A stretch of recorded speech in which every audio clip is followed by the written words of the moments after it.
ütleme, kui on mees, kellel on testosterooni tase suht kõrge, tal on võib-olla eesnääre ka seetõttu suurem, ehk siis tal on nagu võime võidelda ja hoida endast asju eemal kõvasti ja ehk siis tal on nagu justkui huvi ka olemas võtta endale hästi palju seksuaalpartnereid. Et kas see on kuidagi nagu, tundub, et asi on seotud kuidagi omavahel? Teoreetiline seos on olemas ja tegelikult ka praktikas on seda näha, sellepärast, et nii-öelda eluviisi, me ju kõik teame, mis on hea, eks ole, tervisele. Ja ega kõik ei saa endale neid patte ju lubada. Et mõni saab natukene rohkem lubada ja mõni saab natukene vähem lubada. Ja see selekteerib, et kui su keha, tegelikult me peame kuulama oma keha, mida keha tegelikult meile ütleb, et kui me oleme sõber oma kehaga, siis me saame teha.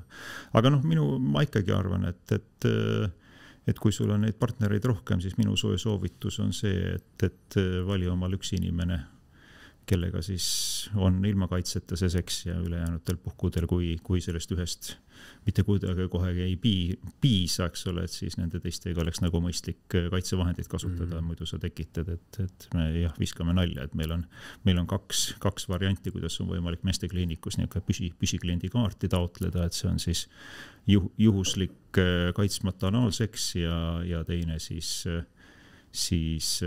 rohkem kui üks püsipartner. Ma lugesin natukene mingid kohti siit raamatust ja siis ma oma ette naersin, et sa oled väga diskreetselt ja väga poliitiliselt korrektselt siia kirja pannud, et kui teil just peab olema rohkem kui üks partner, et siis vähemalt kasutage teistega kondoomi, et valige siis üks, kellega mitte kasutada. Ma arvan, et me ei saa mängida jaanalindu. Inimesed on erinevad, inimesed käituvad erineval, inimesel on erinevad vajadused ja kui see on tema elu, siis minu roll ei ole talle öelda, et see on paha, vaid minu roll on see, et kuidas see on mõistlik.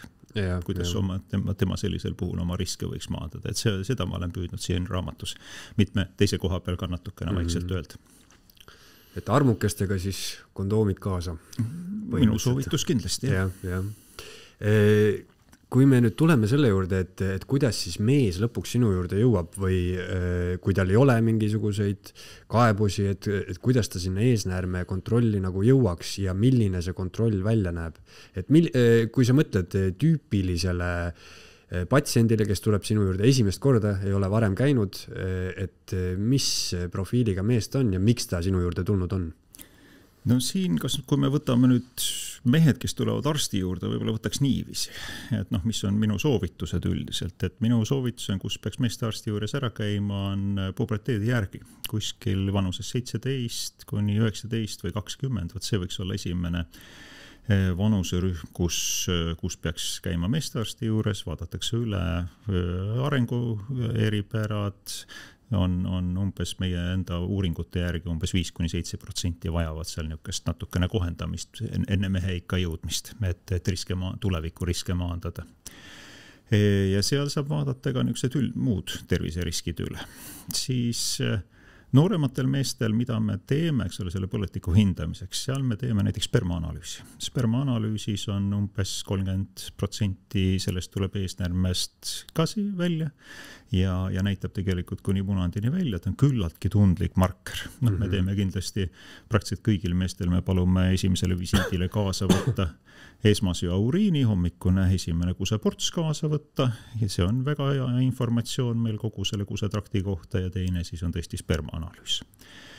Siis, aga ütleme, see ei ole selle noorte kõige tähtsam, aga see on üks osa, kus me saame seda poolt kontrollida. Ja nüüd, kus ma järgmisena nagu soovitan tulla ja kus nüüd eesnääre nagu reaalselt tuleb sisse, on siis kuskil 35-45 või 35-40 tegelikult täna, kus siis tasuks teha niisugune esimene laiem revisioon, kus sa vaatad üle mitte ainult, eks ole, meeste soospetsiifilised, vaid vaatad ka vererõhu, kehaehituse, kolesterooli fraktsioonid, triglütseriidid, maksaneeru ja muud näitajad ka. Et niisugune esimene süsteemne kontroll minu arvates on mõistlik teha kuskil selles 35-40 vahemikus.